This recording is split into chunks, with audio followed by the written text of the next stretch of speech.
Muy bien, estamos listos para abrir el santo libro de Dios.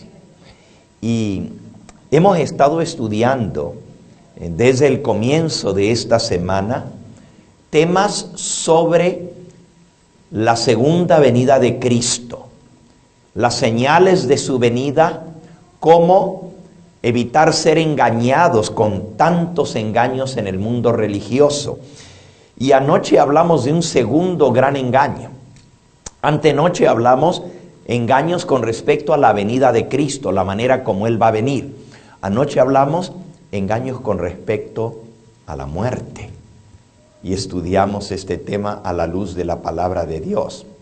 Esta noche vamos a seguir con el tema de cómo realmente será la venida de Cristo y qué sucesos rodearán su venida. ¿Qué va a pasar con los malos cuando Él venga? ¿Tendrán una segunda oportunidad después de su venida?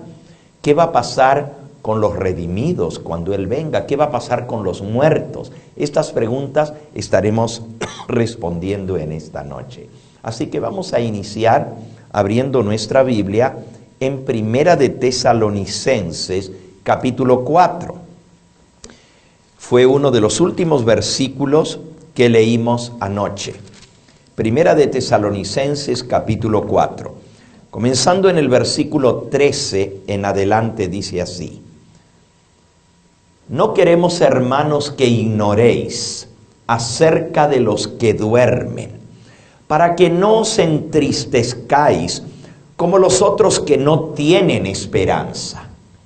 Versículo 14. Porque si creemos que Jesús murió y resucitó, así también debemos creer que Dios traerá con Jesús a la vida a los que durmieron en Él. Por lo cual os decimos esto en palabra del Señor, que nosotros, los que vivimos, los que habremos quedado hasta la venida del Señor, no precederemos a los que durmieron, porque el Señor mismo, versículo 16, con voz de mando, con voz de arcángel y con trompeta de Dios, descenderá del cielo, y los muertos en Cristo resucitarán primero.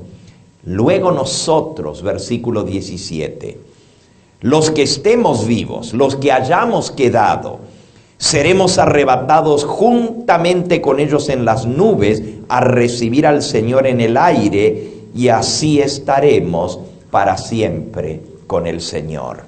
Así que la enseñanza clara y directa de la palabra de Dios es que cuando el Señor Jesucristo venga, van a suceder algunos eventos sumamente imponentes, importantes y gloriosos. En primer lugar, va a sonar la trompeta. Anoche vimos que va a ser la final trompeta. Primera de Corintios, capítulo 15. Primera de Corintios, capítulo 15. Dice en el versículo 51.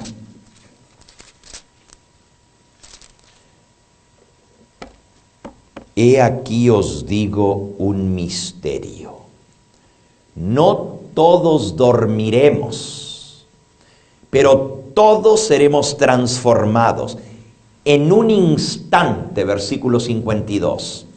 En un abrir y cerrar de ojos a la final trompeta. ¿Notaron esa frase? A la final trompeta. ¿Cuántas trompetas habían de sonar? Porque si habla de la final trompeta, tiene que haber trompetas anteriores para que esa sea la final. No pierdan allí Primera de Corintios 15, Pero vamos por un momentito a espiar en el libro de Apocalipsis, en el capítulo 8. Apocalipsis capítulo 8. Dice el versículo 1.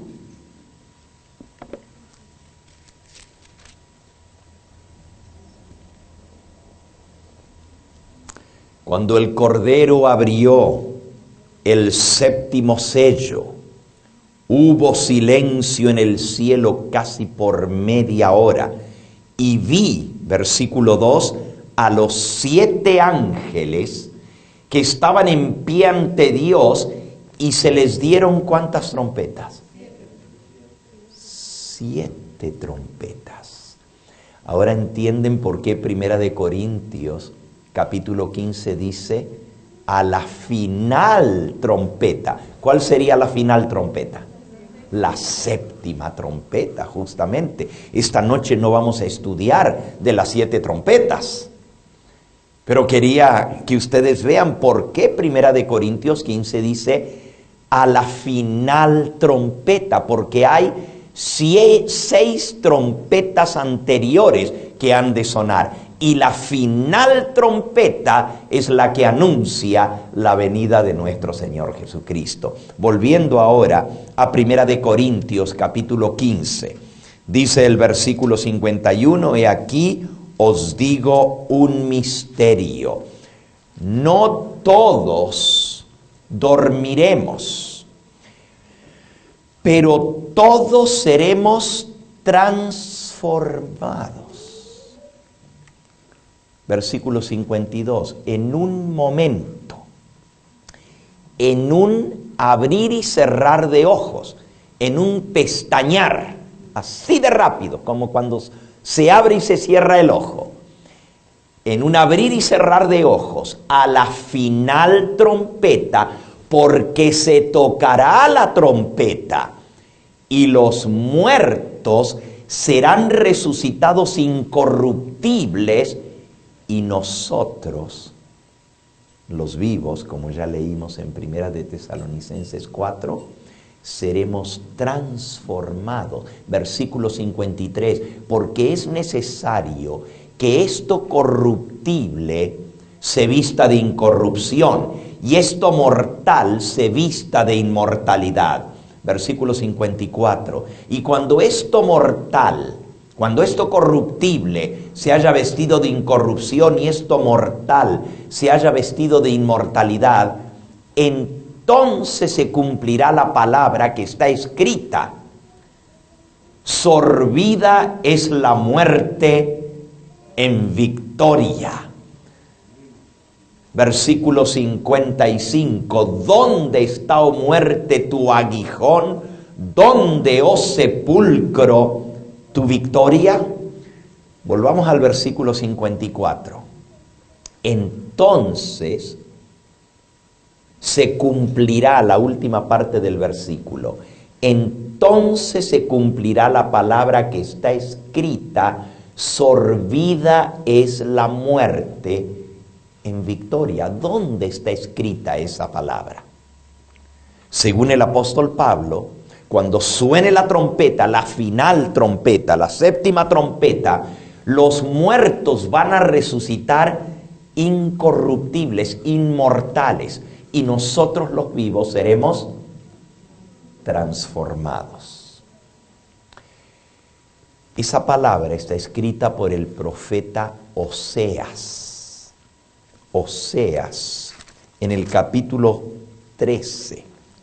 Oseas, capítulo 13, y dice en el versículo 14, Oseas 13, 14, de la mano del Seol los redimiré. Anoche aprendimos qué quiere decir la palabra Seol. ¿Qué quiere decir?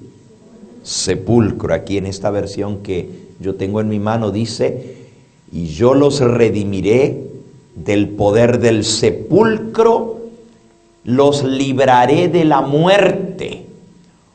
Oh muerte, yo seré tu muerte, y seré tu destrucción o sepulcro. Aquí está la palabra escrita. Muerte, yo seré tu muerte. Sepulcro, yo seré tu destrucción. ¿Quién fue el que dijo, junto a la tumba vacía de Lázaro, yo soy la resurrección y la vida? Fue nuestro Señor Jesucristo. Muerte, yo seré tu muerte. Esa será la destrucción final de la muerte. Y anoche aprendimos que la muerte es un enemigo. La mayoría de la gente cree que la muerte es algo que debe ser bienvenida, porque cuando un cristiano muere, dice la gente, si muere en Cristo se va directamente a estar con el Señor. ¿Y qué podría ser mejor que eso? Pero nosotros aprendimos que la palabra de Dios enseña que todos los muertos, buenos y malos, ricos y pobres, todos en el momento de la muerte van a descansar al sepulcro, a lo que la Biblia le llama el sueño de la muerte, y que recién en la venida de Cristo van a ser resucitados para recibir su recompensa. Anoche aprendimos que Cristo viene a juzgar a los vivos y a los muertos. Entonces, ¿cómo van a estar en el cielo o en el infierno en el momento de morir si todavía Cristo no ha venido a juzgar?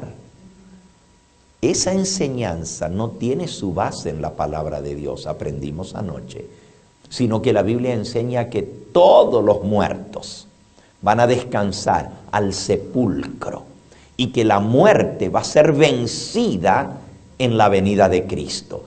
Yo seré tu muerte, oh sepulcro, yo seré tu destrucción, dice el Señor. Hay muchos pasajes de las Escrituras, aún en el Antiguo Testamento, que nos enseñan la verdad de la resurrección. Por ejemplo, en el libro de Isaías, en el capítulo 26, Isaías, capítulo 26. Por cierto, en el capítulo 25 está lo que los redimidos van a decir cuando el Señor aparezca en las nubes del cielo. Pero vamos a leer primero en el 26 sobre la resurrección. Isaías capítulo 26 dice en el versículo 19. Isaías 26, 19. Tus muertos vivirán, sus cadáveres resucitarán. Despertad y cantad, moradores del polvo, porque tu rocío es cual rocío de hortalizas, y la tierra dará a sus muertos. ¡Wow! Tus muertos volverán a vivir, sus cadáveres resucitarán. ¿Tú tienes algún ser querido que quieres volver a ver? Aquí dice, tus muertos vivirán, sus cadáveres resucitarán. Otra promesa preciosa de la palabra de Dios está en el libro de Daniel, en el capítulo 12. Daniel, capítulo 12. Dice en el versículo 1 y 2. Ya nosotros leímos el versículo 1 la primera noche, donde dice, en aquel tiempo se levantará Micael, el gran príncipe que protege a los hijos de tu pueblo, y será tiempo de angustia cual nunca fue desde que hubo gente hasta entonces.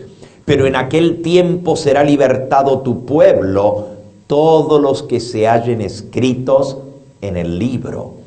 Y muchos, versículo 2, de los que duermen en el polvo de la tierra serán despertados. Unos para vida eterna y otros ¿para qué? Para vergüenza y confusión perpetua. Va a haber dos grupos de resucitados. Unos van a resucitar para vida eterna y otros van a resucitar para vergüenza, para confusión. Anoche vimos que incluso los que ultrajaron a Cristo, los que lo crucificaron, el soldado que le escupió el rostro, el que le dio la bofetada cuando le habían cubierto los ojos y le dijo, si eres hijo de Dios, adivina quién fue el que te golpeó, y le dio la trompada en su rostro. Otro le dio una cachetada, otro le puso una corona de espinas. Los otros soldados le quitaron su ropa y le tiraron un manto rojo para simular de que era un rey. Y le colocaron la corona de espinas y le dieron un cetro que era una caña, un pedazo de palo. Y dice que se postraban delante de él en burla y le decían, salve rey de los judíos. Todos esos van a resucitar para verle venir en gloria. ¿Saben ustedes la vergüenza? Por eso dice que va a ser para vergüenza y confusión. ¿Te imaginas aquel que le ciñó la corona de espinas? Cuando lo ve ahora viniendo, ceñido no con una corona de espinas, sino con muchas coronas, una diadema dentro de la otra, la vergüenza, la confusión que tendrá. ¿Te imaginas aquel que le dio la caña y se postró delante de él en burla, diciendo, rey, salve rey de los judíos? Y se reía carcajada cuando lo vea bajar con un cetro de oro y con una hoz aguda en su mano para recoger la cosecha de la tierra. Oh sí, cada uno de aquellos que tuvieron que ver con el proceso de su juicio injusto, todos esos falsos testigos que leímos anoche que se levantaron contra él para decir calumnias y blasfemias y tergiversar sus palabras, hasta el sumo sacerdote Caifás, que le dijo, te conjuro en el nombre de Dios a que me respondas si tú eres el Cristo, el Hijo de Dios. Y Cristo le dijo, tú lo has dicho. Pero entonces, ¿qué le dijo Jesús? Y de cierto os digo que todos vosotros veréis al Hijo del Hombre viniendo en las nubes del cielo con poder y gran gloria. Él se los prometió, más lo juró bajo juramento, porque el sumo sacerdote le dijo, te conjuro en el nombre del Dios Todopoderoso a que respondas. Y bajo juramento solemne Cristo dijo, no solo soy el Cristo, pero me van a ver ustedes venir en el reino de los cielos con poder y gran gloria, viniendo en las nubes del cielo.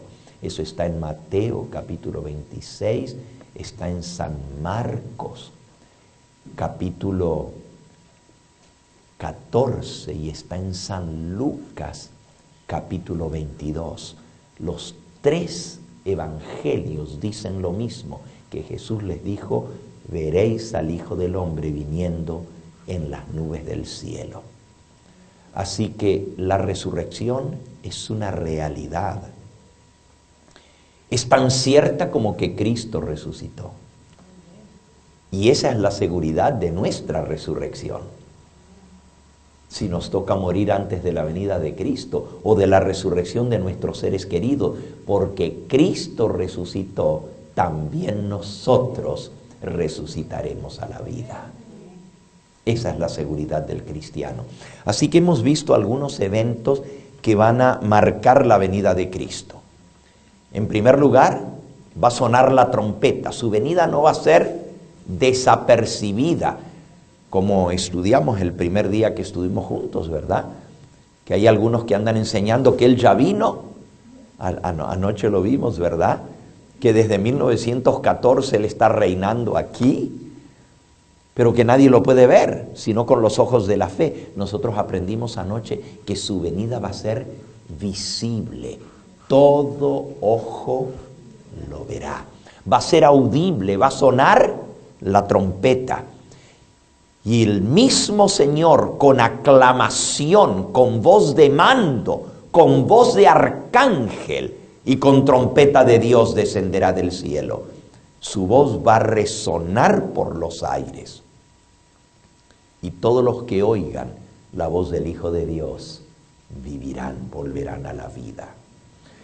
Hay muchos que dicen, bueno, ¿será bueno quemar a una persona cuando se muere? Cremarla.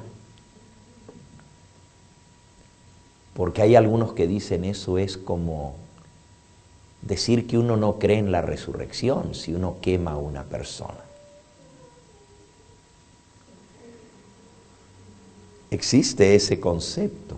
Hay personas que dicen el cristiano no debiera quemar a sus seres queridos y cree en la resurrección, porque el Señor lo va a volver a traer a la vida y dice, tus cadáveres resucitarán.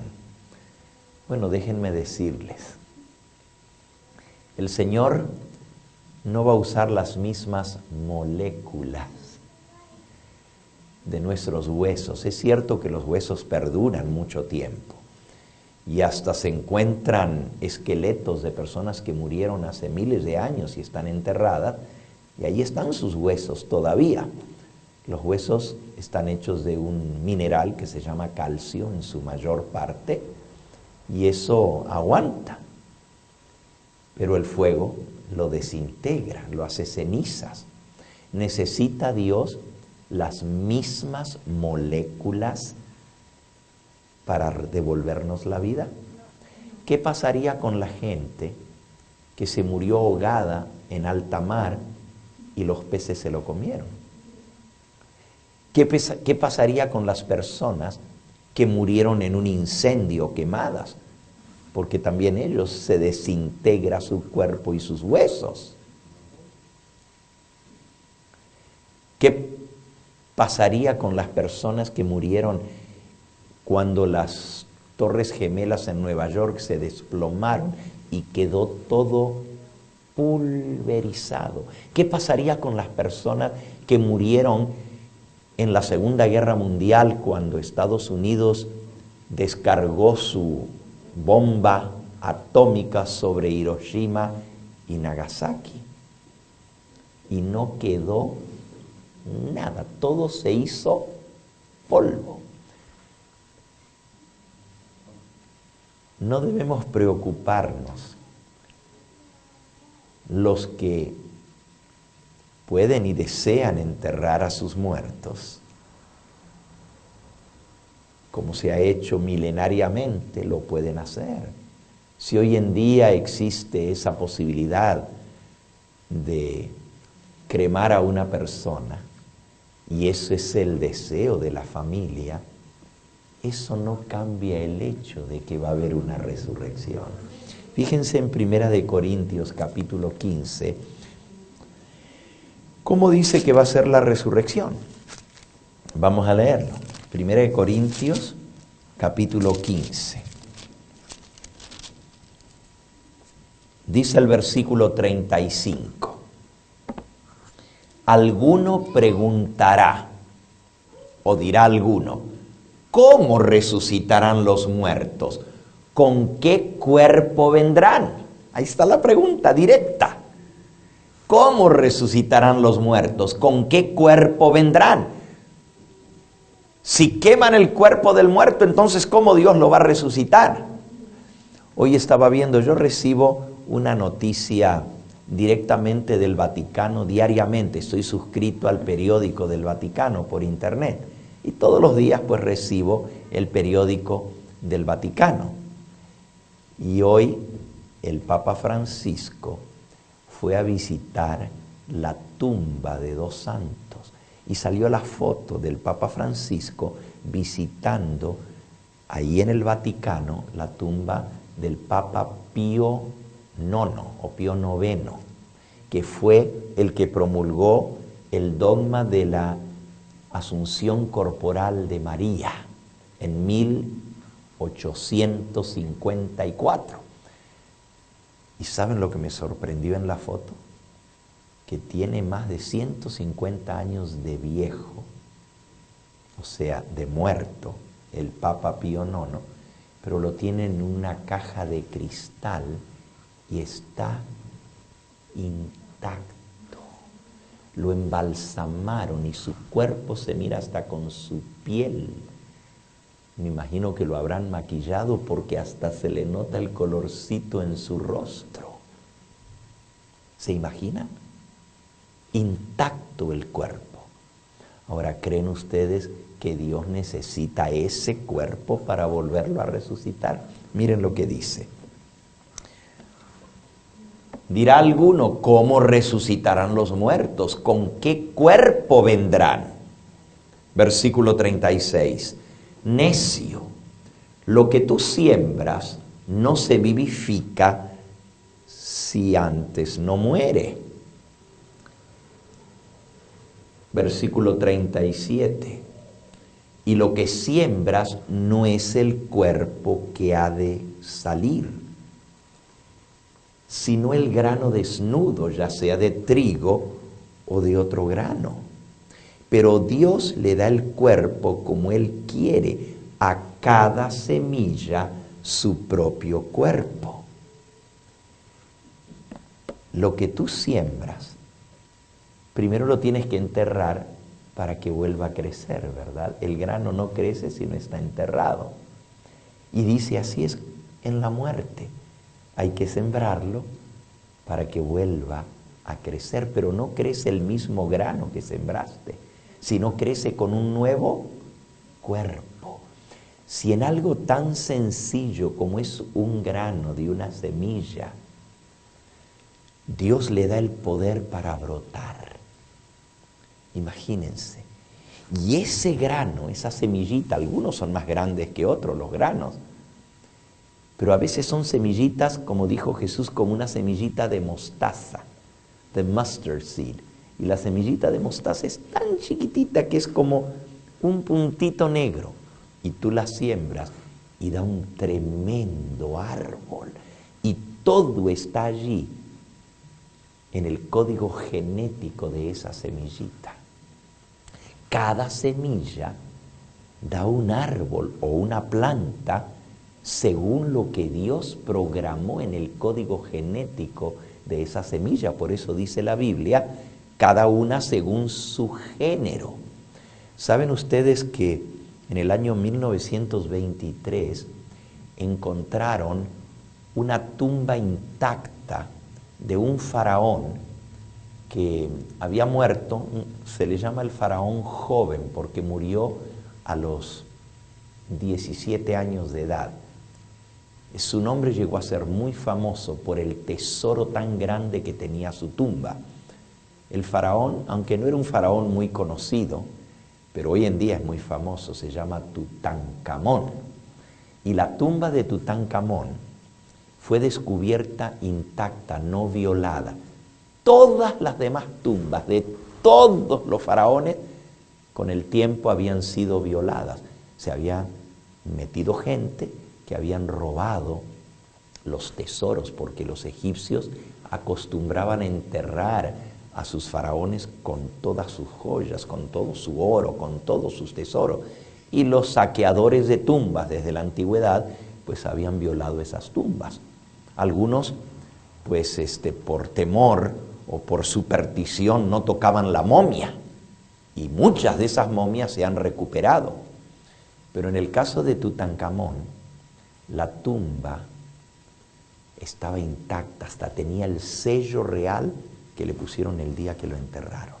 Nunca se había roto el sello real. Y claro, lo que encontraron los arqueólogos fue esplendoroso. Y dicen que era uno de los reyes más pobres, porque solo hasta los 17 años vivió. Los faraones pasaban toda su vida amontonando fortuna y oro para que cuando los entierren su tumba fuera impresionante. Y la tumba de Tutankamón no la violaron porque era tan sencilla. No había hecho un gran monumento. Y arriba de esa tumba otro faraón, como 500 años más tarde, había construido la famosa tumba de Ramsés III, uno de los faraones más poderosos. Y la tumba de Tutankamón estaba debajo de esa. Ni se habían dado cuenta que le habían construido otra tumba encima. Pero ¿saben por qué les cuento esta historia? No solo porque el rey joven Tutankamón está totalmente intacto, preservado perfectamente, pero en su tumba se encontraron que le habían guardado en tinajas alimento, y algunas de las semillas que le habían guardado eran de distintos cereales que se usaban en Egipto. Y adivinen qué encontraron, porque resulta que aquí en América se cree que el maíz es oriundo de América, que es un cereal de aquí de las Américas, porque no existía en Europa hasta que los conquistadores vinieron a América y descubrieron el elote, el maíz. Pero resulta que en la tumba de Tutankamón encontraron granos de maíz. Y la tumba de Tutankamón quiere decir que ya se conocía el maíz en África. Y la tumba de Tutankamón data del 3200 antes de Cristo. ¿Se imaginan? No, perdón, 2200 antes de Cristo, 2200 años antes del nacimiento de Cristo. O sea, hace 4000 años que Tutankamón fue enterrado. Su momia está intacta, pero los científicos que recuperaron toda esa comida que había enterrada, como es tan seco Egipto, no llueve, y estaba debajo de la tierra y tenía una pirámide arriba construida, nunca le cayó una gotita de agua, así que nunca creció, nunca germinó. Estaba en oscuro. Lo sacaron, lo plantaron al maíz y creció. ¿Se imagina? Semillas guardadas de hace 4000 años atrás todavía tienen el poder de germinar, el poder que Dios le ha puesto a las plantas. Pues aquí dice que así como las plantas pueden reverdecer y pueden crecer y se entierran y a cada una Dios le da su propio cuerpo, así va a ser con la resurrección de los muertos. Versículo 39. No toda carne es la misma carne. Versículo 39. Una es la carne de los hombres, otra es la carne de las bestias, otra es la carne de los peces y otra es la carne de las aves. Hay cuerpos celestiales y hay cuerpos terrenales. Y uno es el esplendor de los celestiales y otro es el de los terrenales. Uno es el resplandor o la gloria del sol, otra la gloria de la luna y otra la gloria de las estrellas.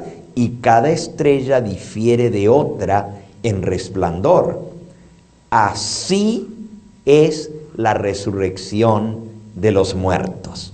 Se siembra en corrupción se resucitará en incorrupción.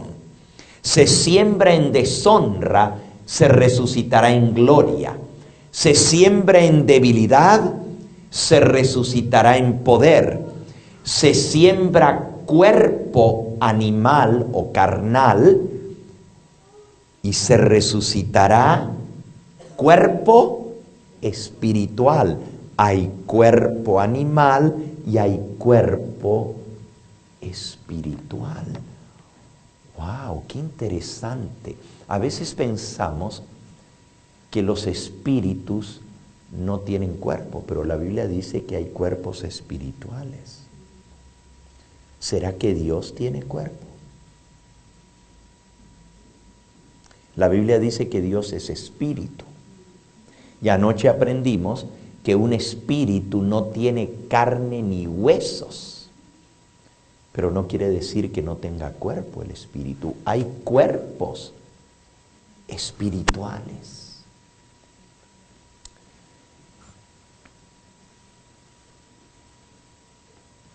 Los adventistas creemos en los dones espirituales.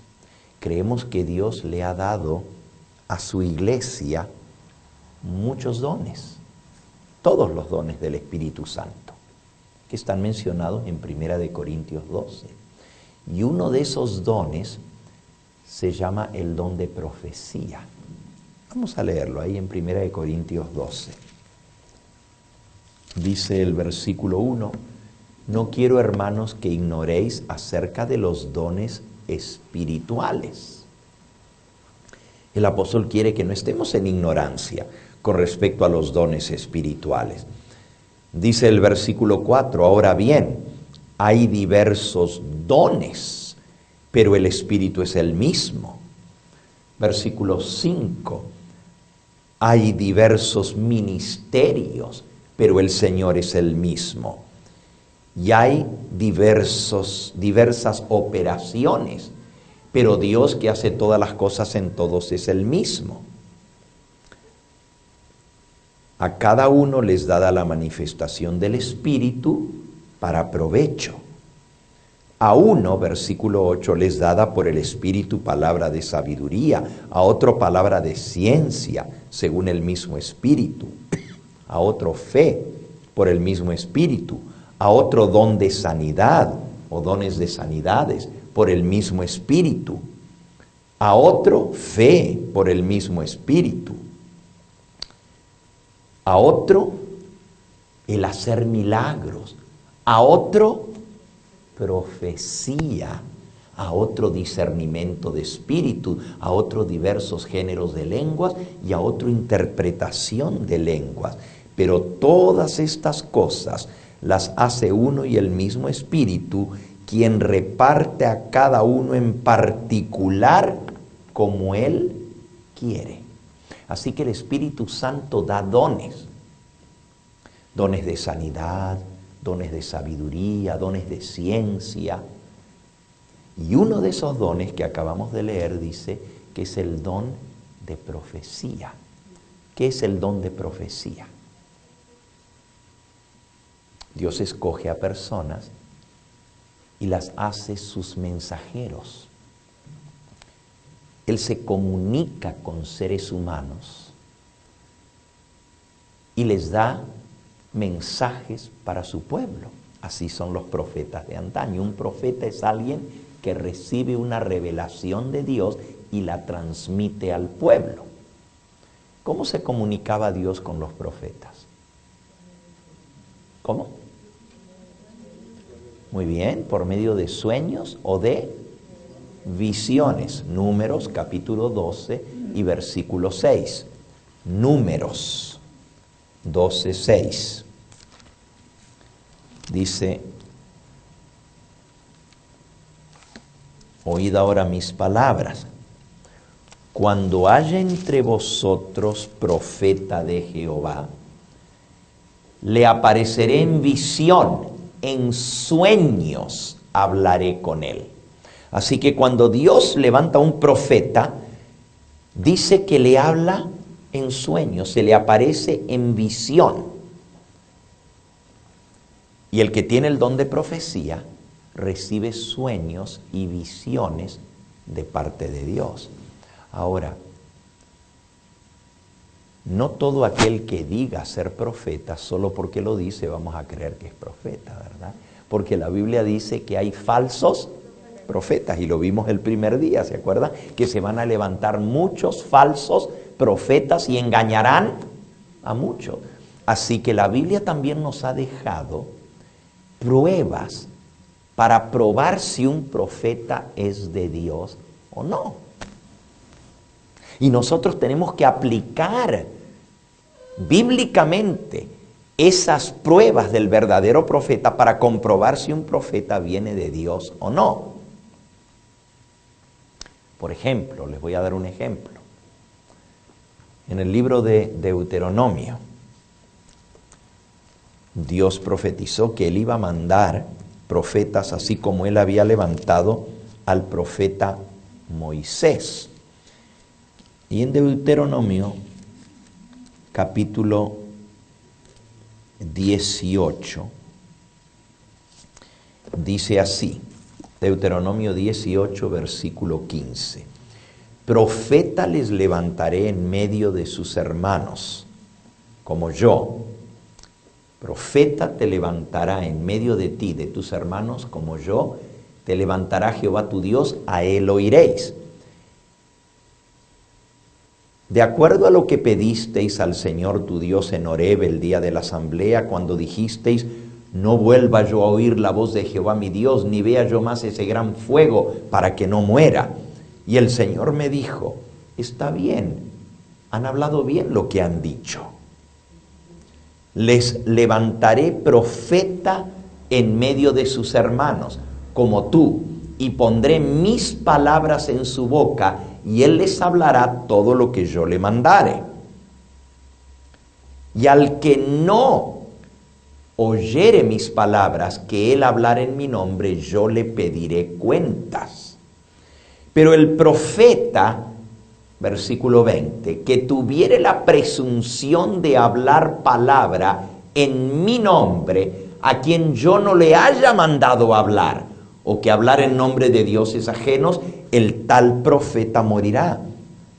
Fíjense, por un lado Dios dice, yo le voy a pedir cuentas a los seres humanos, porque si yo mando un profeta y no quiere oír mis palabras, yo les voy a pedir cuentas.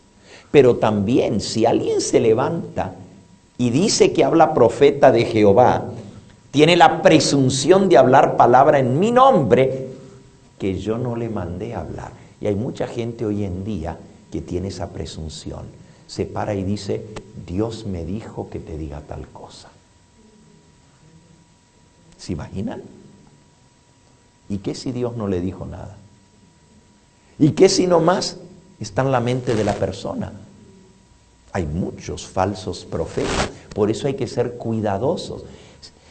Si habla palabra en mi nombre a quien yo no le haya mandado hablar, o que hable en nombre de dioses ajenos, ¿saben cuál es el castigo? La muerte.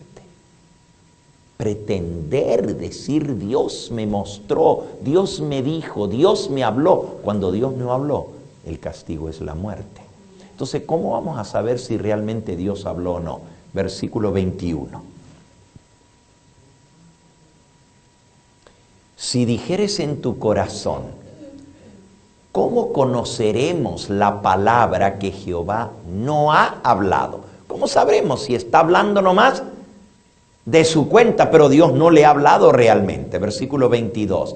Si el profeta hablara en nombre de Jehová y no se cumpliere lo que dijo, ni aconteciere, es palabra que Jehová no ha hablado. Con presunción la habló el tal profeta, no tengas temor de él. Una prueba del verdadero profeta es que si profetiza o predice algo y no se cumple lo que profetizó, es palabra que Jehová no ha hablado. No le hagas caso a ese profeta. Cuando Dios da una profecía a través de un profeta, siempre su palabra se tiene que cumplir. Con una sola vez que falle, ya sabemos que no es profeta de Dios, porque Dios no se equivoca. A veces vienen algunos de estos, ¿cómo les llaman? Astrólogos, canalizadores. Y si ustedes se fijan, al comienzo de cada nuevo año, salen en los periódicos las predicciones para el año nuevo que viene, ¿verdad? Y un montón de gente que dice conocer el futuro andan prediciendo. Y a veces la gente dice, no, pero este es bueno. Este tiene un 60% de precisión. 70% accuracy. You know what? It's either 100% or none. O tiene 100% de cumplimiento lo que dice, o con una vez que se equivoque, ya sabemos que no es profeta de Dios, porque Dios no se equivoca. ¿Por qué les cuento todo esto? Por cierto, la Biblia da 12 pruebas para comprobar si un profeta es de Dios o no. ¿Cuántas dije? 12. Vimos una de las 12. Una de las 12. Otra prueba que es fulminante para los profetas. Falsos. Todo lo que dice un profeta tiene que estar de acuerdo a los profetas que hablaron antes, a la palabra de Dios, a la ley y al testimonio. Si no hablaren conforme a esto es porque no les ha amanecido. Los espíritus de los profetas tienen que estar sujetos a los profetas, porque Dios no es un Dios de confusión, sino de orden, de paz. Solo con esa usted elimina casi la mayoría de los así llamados profetas, porque si lo que dicen contradice lo que los profetas hablaron antes, sabemos que no es palabra de Dios. Habiendo dicho esto, quiero decirles algo. Los adventistas creemos en los dones espirituales y creemos que aún en nuestros días Dios puede levantar profetas. Es más, creemos que Dios le dio sueños y visiones a una jovencita que se llamaba Elena Harmon. Ahora, yo sé que hay mucha gente que me está escuchando y va a decir, pero ya va a hablar de esa señora Elena de White. Déjenme decirles, yo no trato de imponer esto a nadie, solamente les digo que este servidor ha investigado mucho la palabra de Dios y he investigado a fondo la vida y los escritos de esa jovencita que a los 17 años de edad Dios le dio la primera visión. Ella no quería ser profeta, es más, le dijo, no, Señor, yo no puedo, busca mejor a otro. Y este servidor, por años, viene leyendo, investigando lo que ella escribió. Y humildemente les digo que yo personalmente he llegado a la conclusión de que en los sueños y visiones que Dios le dio a Elena Harmon, que después se casó con un pastor llamado Jaime White, y por eso la conocemos como Elena de White, yo personalmente estoy convencido de que en los sueños y visiones que ella recibió se manifestó el verdadero don profético. Ahora, no quiere decir que tú tengas que creerlo porque yo lo diga, investígalo. Pero te menciono esto porque estábamos leyendo de que hay cuerpos espirituales y cuerpos materiales o carnales. En una visión que tuvo Elena cuando tenía tan solo 18 años de edad, ella vio a Jesús en la visión y lo vio sentado en un trono y vio al Padre sentado en un trono pero no lo pudo ver, porque dice que una luz muy potente lo cubría. Eso está en el libro que se llama Primeros Escritos, en la página 55. Y ella, en la visión, le preguntó a Jesús si el Padre tenía un cuerpo como Él tenía un cuerpo físico. Y Jesús le contestó, sí tiene un cuerpo, pero no es un cuerpo de carne y hueso. Es un cuerpo espiritual, pero sí tiene cuerpo, así como yo tengo cuerpo. Solo que tú no lo puedes ver, porque si vieras el rostro y el cuerpo del Padre Celestial, serías fulminada por su presencia. Ahí está el libro, ahí está el libro. ¿Te los puedo leer? Gracias, pastor. Dice, vi un trono y sobre él estaban sentados el Padre y el Hijo. Me fijé en el rostro de Jesús y admiré su hermosa persona. No pude contemplar la persona del Padre, pues le cubría una nube de gloriosa luz. Pregunté a Jesús si su Padre tenía forma como Él, y me dijo que sí la tenía, pero que yo no podía contemplarla, porque dijo, si llegases a contemplar la gloria de su persona, dejarías de existir. Él tiene un cuerpo, pero no de carne y huesos, es un cuerpo espiritual. Interesante. Ahora volviendo a la venida de Cristo,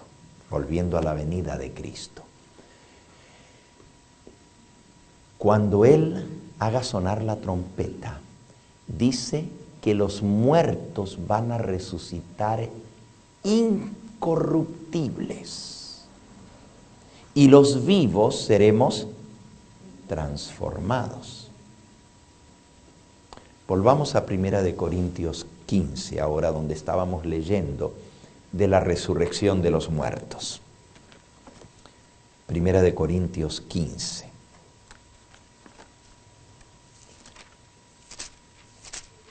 Dice el versículo 52.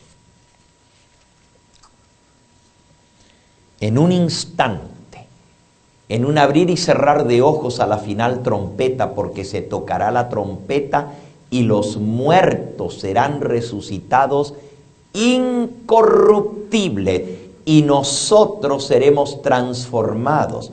Versículo 53, porque es necesario que esto corruptible se vista de incorrupción y esto mortal se vista de inmortalidad. ¿Okay? El cuerpo mortal se va a revestir de inmortalidad y esto corruptible se viste de incorrupción. ¿De qué material vamos a estar hechos al resucitar? La Biblia no nos explica, pero dice que va a ser un cuerpo espiritual. Se siembra cuerpo carnal, pero se resucita cuerpo espiritual. ¿Significa eso que vamos a ser espíritus al resucitar?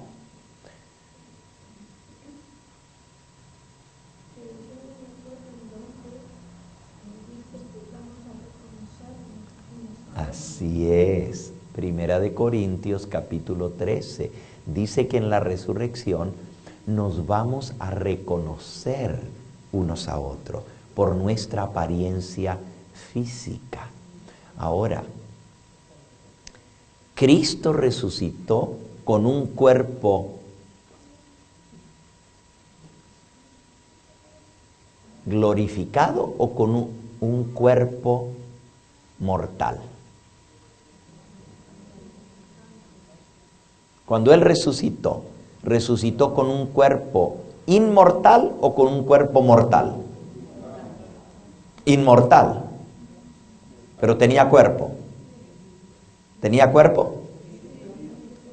¿Tenía las marcas en las manos y en los pies? ¿Tenía las marcas en el costado? ¿Tenía carne y huesos? Sí tenía. ¿Se acuerdan que lo leímos? Tenía carne y huesos. Él lo dijo: mirad mis manos y mis pies, que yo mismo soy, palpad y ved, porque un espíritu no tiene carne ni huesos, como veis que yo tengo. Y diciendo esto, les mostró las manos y los pies. ¿Se acuerdan, Tomás? Que la primera vez que él se apareció no estaba presente. Y él dijo, cuando le contaron: hemos visto al Señor, se nos apareció. Y él dijo: hasta que yo no lo vea, no lo creo. Por eso dicen que los Tomases es ver para creer, ¿verdad? Ver para creer. Él dijo: hasta que yo no lo vea, hasta que no vea las marcas en sus manos, en sus pies, y hasta que no meta mi mano en el costado donde está la abertura de la lanza que tenía su cadáver, hasta que yo no vea eso, no voy a creer. Y una semana más tarde Jesús se apareció otra vez, y esta vez sí estaba Tomás. Y Tomás sabía muy bien que ninguno de ellos se había visto al Señor otra vez, desde la última vez que lo vio. Lo habían visto. Él sabía que ninguno lo había visto. Y sabía que cuando él estuvo, Tomás no estaba. Pero Jesús, cuando se apareció, les dijo: pasa a vosotros. Y luego lo miró a Tomás y le dijo: Tomás, ven para aquí, acércate. Pon tu mano, pon tu dedo en mi llaga. Mete tu mano en mi costado. Y Tomás sabía que nadie le había podido haber dicho lo que él había dicho a Jesús, porque nadie lo había visto, pero Jesús lo sabía. Y cayó a sus pies y dijo: Señor mío y Dios mío. Mi Señor y mi Dios. Lo adoró. Se dio cuenta de que Jesús sabía todas las cosas y aún sabía sus pensamientos y lo que él había expresado delante de los demás. Pero Jesús le dijo: mete tu mano y toca aquí mi costado. Cristo tenía un cuerpo real de carne y hueso, pero era un cuerpo glorificado. Ahora miren lo que dice Filipenses capítulo 3. Filipenses capítulo 3. Dice el versículo 20: pero nuestra ciudadanía está en los cielos, de donde también esperamos al Salvador, al Señor Jesucristo. Versículo 21. El cual transformará el cuerpo de la humillación nuestra para que sea semejante al cuerpo de la gloria suya, por el poder con el cual también puede sujetar a sí mismo todas las cosas. El mismo poder que Él tiene para sujetar el universo, con ese mismo poder Él va a transformar el cuerpo de nuestra humillación para que sea semejante al cuerpo de su gloria. O sea, Él recibió un cuerpo glorioso, un cuerpo inmortal, y a nosotros va a transformar nuestro cuerpo para hacerlo semejante a su cuerpo de gloria, un cuerpo inmortal. Por eso dice que seremos transformados. Esto corruptible se va a vestir de incorrupción y esto mortal se va a vestir de inmortalidad. Cuando esperemos o cuando veamos a nuestros seres queridos al resucitar, por favor no te los imagines como cuando bajaron a la tumba, porque entonces no los vas a reconocer. Va a ser la misma voz, pero van a tener un cuerpo glorificado. Y nuevamente, no tengo mis libros aquí en esta noche. Saben que hoy me pasó algo interesante. Fui a subir al carro y mi carro tiene llave electrónica y no me andaba. Y resulta que había agarrado el carro la llave del carro de mi esposa. Así que yo traía mi mochila, la puse abajo, regresé a la casa a buscar la llave, ya vine, abrí el carro, me subí y me dejé mi mochila en el garage de mi casa. Así que ando sin mi Biblia, ando sin mis libros, pero mañana los voy a tener, Dios mediante. Y por cierto, no es la primera vez, porque ya el domingo se me quedó mi Biblia, la que yo uso todo el tiempo allá en Baldwin Park, en la universidad. Y ya le dije, pastor, yo no soy el único, el pastor también se le quedó su maletín allá el domingo. Mañana nos lo van a entregar, a su maletín y a mi Biblia también. Así que no tengo mis libros hoy conmigo del Espíritu de Profecía, pero les iba a mostrar cómo Elena de White explica cómo va a ser la resurrección. Y ella dice que vamos a resucitar con la lozanía de la juventud. O sea, yo cuando pienso en la resurrección, pienso en mi padre y pienso en mi madre. Mi papá era un hombre grande, fuerte, más grande que yo, más alto que yo. Yo me acuerdo ya de grande, ¿verdad? Ya yo era padre también. Y yo tomaba la mano de mi hijo, que ahora es más grande que yo también, ¿verdad? Dani. Y yo ponía la manito de mi hijo dentro de la mía y se miraba tan pequeñita, ¿verdad? Y entonces mi papá, el abuelo, decía, pero ponla dentro de la mía. Entonces yo ponía la mano de Dani dentro de mi mano y luego ponía mi mano dentro de la de mi papá. Y la mano de mi papá era más grande que la mía y la de mi hijo junta. Nos agarraba con la mano a las dos manos y las cubría. Tenía una mano bien grandota mi papá. Pero sus últimos años, una enfermedad que él tuvo y un derrame cerebral y quedó paralítico, lo fue consumiendo.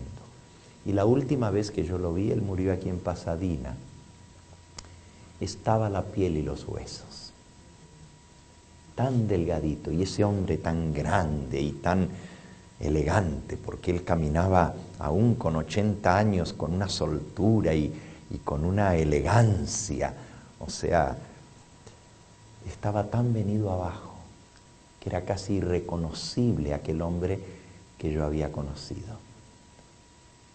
Y yo sé que cuando él resucite no va a resucitar así. Yo nunca lo conocí a mi papá en los años de su juventud, porque cuando yo nací, mi papá tenía 53 años de edad. Fui hijo de la vejez. Este fin de semana pasado estuve predicando en Phoenix y fui a visitar a mi hermano mayor. Tengo un hermano mayor y mi hermano mayor tiene 89 años de edad. O sea, nos llevamos casi 30 años de diferencia. Mi padre enviudó de la mamá de mi hermano mayor y luego se casó con mi mamá, pero ya era mayor, él ya tenía más de 50 años. Y yo nací cuando él ya tenía 53 años y todavía tengo un hermano menor a mí, que nos llevamos 3 años de diferencia. Y pues mi papá tenía 55 años cuando él nació, ¿verdad? Mi mamá era un poco más joven que él, 10 años menos, pero aún así. Yo fui hijo de la vejez, así que mis recuerdos de mi papá son ya de un hombre de 60 años, lo que yo tengo ahora, ¿no es cierto? Entonces, siempre lo recuerdo, pues ya mayor, no conocí a mi papá joven, pero he visto fotos y ahora las miro con más interés. Cuando mi papá era joven, era muy apuesto. Ojalá yo hubiera salido la mitad de él, ¿verdad? Pero me lo imagino así cuando él va a resucitar, como cuando él tenía 30 años de edad. Porque Elena de White dice que la edad perfecta de madurez es la edad de Cristo, los 33 años de edad, porque él murió a esa edad. Y al resucitar, él mantiene esa juventud eternamente. El cuerpo inmortal no envejece, el cuerpo mortal no decae, no se enferma, no se debilita, no se arruga. Y en la resurrección, los muertos van a resucitar con ese cuerpo inmortal. Así que imagínate a tu mamá o a tu papá o a tu abuelita o a tu abuelito como cuando tenían 30 años de edad. Así van a volver a la vida. En la plena lozanía de la juventud para nunca más volver a envejecer. Dice que seremos semejantes al cuerpo de su gloria. Ahora viene algo interesante. Dice 1 Corintios 15, 51, no todos dormiremos, pero todos seremos ¿qué? Transformados. 1 Corintios 15, 51. En un momento, dice, todos seremos transformados. Y luego dice en el 52, en un momento, en un abrir y cerrar de ojos a la final trompeta, porque se tocará la trompeta y los muertos serán resucitados incorruptibles y nosotros los vivos seremos transformados. ¿Ustedes se imaginan cuando suene la trompeta? La Biblia dice en Isaías 35 que los ojos de los ciegos serán abiertos. Los oídos de los sordos oirán. El cojo saltará como el ciervo y se despegará la lengua del mudo. Los mudos van a hablar, los ciegos van a ver, los cojos van a saltar. En otras palabras, esa transformación que seremos transformados les va a dar un cuerpo inmortal, un cuerpo perfecto, un cuerpo sano completamente. Y yo me río porque unos cuantos van a estar escupiendo dentaduras postizas ese día. Ya no las van a necesitar, las van a tirar para afuera porque tendrán su dentadura perfecta, con un cuerpo perfecto, sano, inmortal. Todas las emplomaduras de los dientes, las vamos a escupir para afuera también. Pero los que estén enfermos de cáncer van a ser sanados en el momento. Los que tengan un riñón dañado, ahora van a tener su riñón perfecto. Todo el cuerpo será completamente transformado. El toque de la inmortalidad. Toda enfermedad huirá para siempre. Recibiremos un cuerpo inmortal. ¿Quedó claro ese punto? Ahora, ¿qué va a pasar con los malos? Fíjense, los justos que murieron en Cristo van a resucitar en la venida del Señor. Los justos que estemos vivos, que estemos esperando la venida del Señor, seremos transformados. ¿Y saben por qué vamos a ser transformados? Porque no podríamos ver al Señor en toda su gloria y sobrevivir en nuestro cuerpo mortal. Por eso el Señor nos va a dar un cuerpo inmortal, para que podamos soportar la luz y el esplendor de su venida. Solamente con ese cuerpo inmortal podremos aguantar la presencia del Señor. Los demás, dice la Biblia, que van a huir despavoridos, le van a pedir a los montes y a las rocas, caed sobre nosotros y escondednos del rostro del que está sentado sobre el trono y de la ira del Cordero. Ahora la Biblia dice que los impíos van a ser destruidos en la venida del Señor. No dice que van a seguir vivos, dice que van a ser destruidos. Vamos a leerlo. San Mateo, capítulo 24, dice el versículo 39 y 40. Mateo 24, 39 y 40.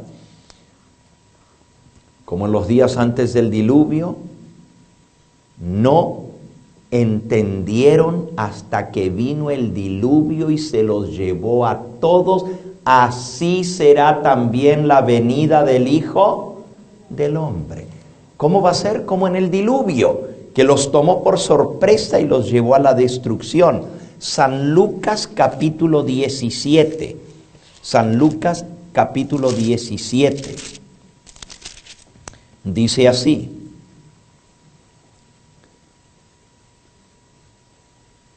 Versículo 26. Como fue en los días de Noé, así también será en el día en que regrese el Hijo del Hombre. Comían, bebían, se casaban, se daban en casamiento hasta el día en que Noé entró en el arca y vino el diluvio y los destruyó. ¿A cuántos? A todos. Así también será, como sucedió en los días de Lot. Comían, bebían, compraban, vendían, plantaban y edificaban. Pero el día en que Lot salió de Sodoma, llovió del cielo fuego y azufre y los destruyó a todos. Versículo 30. Así será el día en que el Hijo del Hombre se manifieste. Ahora, la palabra de Dios es categórica, es directa, no da lugar a dudas. Como fue en los días del diluvio, así será en los días de la venida de Cristo. Vino el diluvio y los destruyó a todos. Así será cuando Él venga. Como en los días de Lot, llovió fuego y azufre del cielo y los destruyó a todos. Así será el día en que el Hijo del Hombre se manifieste. ¿Dónde dice la Biblia que cuando Cristo venga se va a llevar a los justos y los demás van a quedar vivos aquí en esta tierra? ¿Dónde? ¿Dónde enseña semejante cosa la palabra de Dios? No hay un solo versículo que diga que después de la venida de Cristo van a quedar los seres humanos vivos en esta tierra y que van a tener una segunda oportunidad de salvación. La doctrina del rapto secreto enseña eso. Enseña que viene Cristo primero, se lleva a su iglesia y los demás se quedan aquí y van a tener una segunda oportunidad de salvación. Pero la Biblia dice que la oportunidad es ahora, mientras estamos con vida. No va a haber una segunda oportunidad después. Será así en el día en que el Hijo del Hombre se manifieste. El versículo 29, 17, 29. El día en que Lot salió de Sodoma, llovió fuego del cielo y azufre y los destruyó a todos. Todos serán destruidos con el resplandor de su venida. Vamos a leer otro pasaje. Segunda de Tesalonicenses, capítulo 2. ¿Se acuerdan que ya estudiamos esta profecía? Que antes de que Cristo venga, va a venir la gran apostasía y se va a manifestar el anticristo, la bestia, el hombre de pecado, el hijo de perdición. Segunda de Tesalonicenses, capítulo 2. Dice el versículo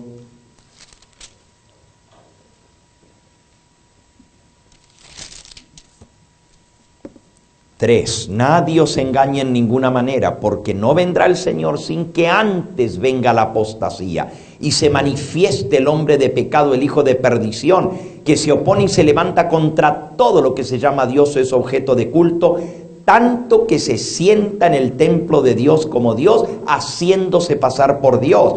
¿No os acordáis que cuando yo estaba todavía con vosotros os decía esto? Y ahora sabéis lo que lo impide que a su tiempo se manifieste, porque el misterio de la iniquidad ya está obrando, solo que espera que sea quitado de en medio el que ahora lo detiene. Y entonces se manifestará aquel inicuo. Estamos ya en el versículo 8.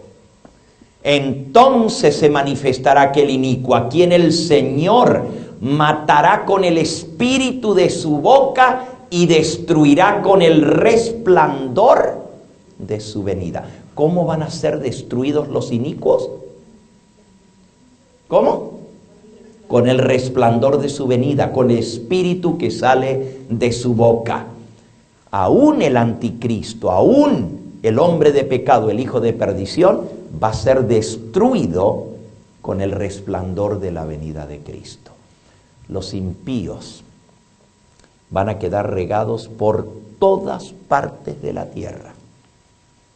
donde les tome la venida del Señor. No va a haber quien los recoja, no va a haber quien los llore, ni va a haber quien los entierre. Van a quedar como estiércol sobre la faz de la tierra. Así dice el libro del profeta Jeremías. ¿Sí?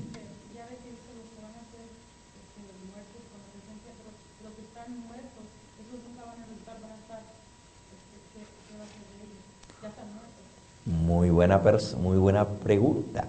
Nosotros leímos que en la venida de Cristo, los muertos en Cristo resucitarán primero. Pero también leímos que hay algunos que van a resucitar para verle venir en gloria, ¿verdad? La pregunta de la hermana es muy, pero muy buena. Y yo les voy a dar una frase que quiero que se la aprendan. Y mañana vamos a explicar esa frase, porque tiene que ver con su pregunta. La frase dice así: el que nace una vez, muere dos veces. Traten de aprenderla, de grabarla. El que nace una vez, muere dos veces. El que nace dos veces, muere una vez. Y hay algunos que nunca morirán y otros que morirán tres veces. A ver, se los digo otra vez. El que nace una vez, muere dos veces. El que nace dos veces, muere una vez. Y hay algunos que nunca morirán y otros que morirán tres veces. Y usted dice, ¿cómo que van a morir tres veces? Mañana vamos a explicar eso. El que nace una sola vez muere, tiene que morir dos veces. ¿Por qué? Porque el que nace de muerte, el que nace físicamente, lo que es nacido de la carne, carne es. Tiene que morir primero la muerte física que morimos todos, pero si no nació de nuevo, va a morir la muerte eterna. Va a resucitar para ser condenado. El que nace dos veces, nomás muere una vez. ¿Quién es el que nace dos veces? El que nace primero de carne y luego nace del Espíritu, nace de nuevo, del agua y del bautismo.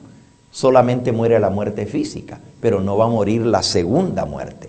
Pero hay algunos que nunca morirán. Esos son los que van a estar vivos cuando Cristo venga, que vamos a ser transformados. Pero hay otros que van a morir tres veces.